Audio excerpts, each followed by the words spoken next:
Hello അസ്സാം വലൈക്കും welcome back എല്ലാവർക്കും സുഖമാണല്ലോ. അപ്പോൾ ഇതാ നമ്മൾ എവിടെയാണ് എന്ന് നോക്കുകയാണെങ്കിൽ നമ്മൾ ലുലു മോളിൽ ഫ്ലെമിംഗോയിലാണ് ഇരിക്കുന്നത്.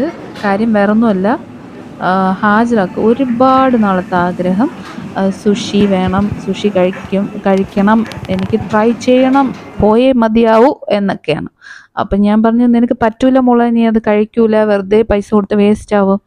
ഇല്ല, എനിക്കത് ട്രൈ ചെയ്തേ മതിയാവൂ എന്ന് ഒറ്റ നിർബന്ധം. അങ്ങനെ നമ്മളിതാ ഹാജറയും കൊണ്ട് സൂഷി കഴിക്കാൻ പോയതാണ്. നല്ല ടേസ്റ്റ് ഉണ്ടായിരുന്നു. ആദ്യമായിട്ട് കഴിക്കുന്നതുകൊണ്ട് തന്നെ അതിൽ ക്രാബാണ്, ക്രാബിൻ്റെ ക്രിസ്പീസ് വെച്ചിട്ടാണ് കൊടുത്തത്. എന്തായാലും സാൽമൺ വെച്ചില്ല. അങ്ങനെയാണ്. അപ്പോൾ അടിപൊളിയായിരുന്നു, ഇഷ്ടപ്പെട്ടു, വീണ്ടും പോകണമെന്നൊക്കെ പറഞ്ഞ്. അപ്പോൾ കാര്യം സുഷി കഴിക്കാൻ പോയതോ ഹാജറയുടെ ആഗ്രഹമോ അതൊന്നും അല്ല വിഷയം. കുറച്ച് നാൾ നമ്മൾ ഒരു 1 ഇയർ ആയിട്ട് ഫേസ് ചെയ്തുകൊണ്ടിരിക്കുന്ന ഒരു കാര്യമാണ് ഹാജറ എവിടെ പോയാലും ഹാജറക്ക് എന്ത് പറ്റി എന്ന് ചോദിക്കുന്നത്.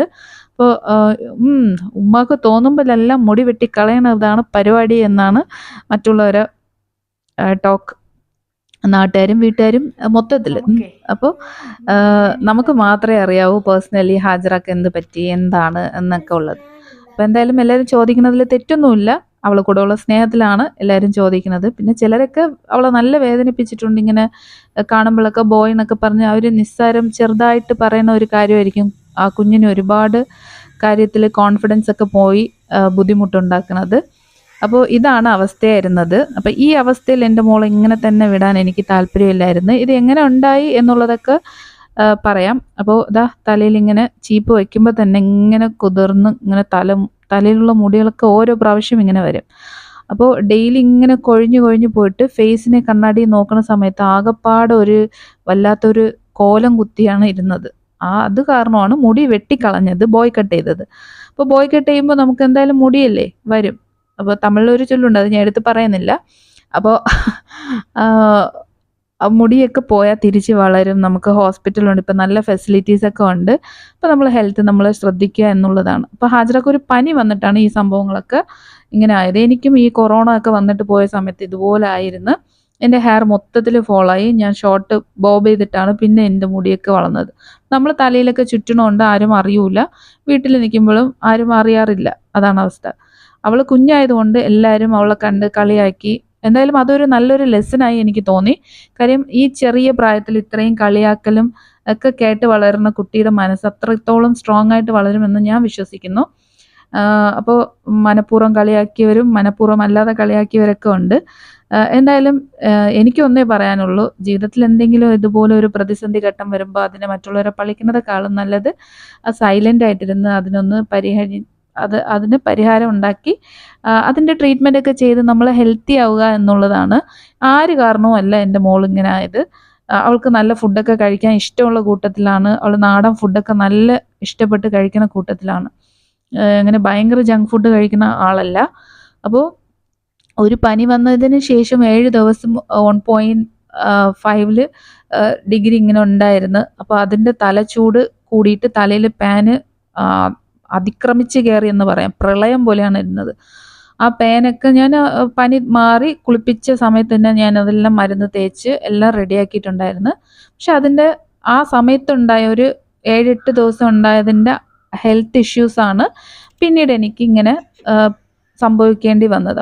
അപ്പോൾ തന്നെ നമ്മൾ വീട്ടിൽ തന്നെ റെമഡീസൊക്കെ മുടി തൊഴിയുന്നു എന്ന് അറിഞ്ഞപ്പോൾ തന്നെ അവളെ ഹെൽത്ത് ശരിയാക്കാൻ വേണ്ടി നമ്മൾ 3 പേരുമായിട്ട്, എന്നുവെച്ചാൽ കുട്ടിയാണ്, ഒരു 10 വയസ്സ് അല്ലെങ്കിൽ 10 വയസ്സിൻ്റെ താഴെ അല്ലെങ്കിൽ വീട്ടിൽ ആരായിരുന്നാലും ഒരു അസുഖം വരുമ്പോൾ വീട്ടിലുള്ളവരെല്ലാവരും ഒരുമിച്ച് അതിനൊരു പരിഹാരം റെമഡീസൊക്കെ ചെയ്യുമ്പോഴാണ് നന്നാവണത്.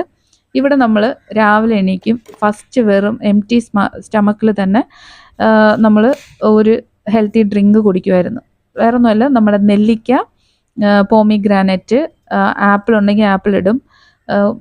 മെയിൻ കണ്ടൻറ്റ് നമ്മുടെ നെല്ലിക്കയും കൂടെ തന്നെ ക്യാരറ്റും ബീട്രൂട്ടുമാണ് അതിൻ്റെ മെയിൻ. അപ്പോൾ ഇത് ഒരുപാട് നാളായി വീഡിയോസൊക്കെ എടുത്തു വെച്ചിട്ട്. ആ സമയത്ത് ഞാൻ ഇവൾക്കെല്ലാം നന്നായതിന് ശേഷം അല്ലെങ്കിൽ അവളെല്ലാം ശരിയായി ഓക്കെ ആകുമ്പോൾ, അവളെ കോൺഫിഡൻസ് ലെവലിൽ ഓക്കെ ആകുമ്പോൾ വീഡിയോ ഇടാൻ വേണ്ടിയിട്ട് എടുത്തു വെച്ചിരുന്ന ഷോർട്സൊക്കെയാണ്. അങ്ങനെ ക്ലാരിറ്റിയോടെ എടുത്തു വെച്ചതല്ല, ഒരു ദിവസം അങ്ങ് എടുക്കാൻ തോന്നി അങ്ങ് എടുത്തു വെച്ചതാണ്.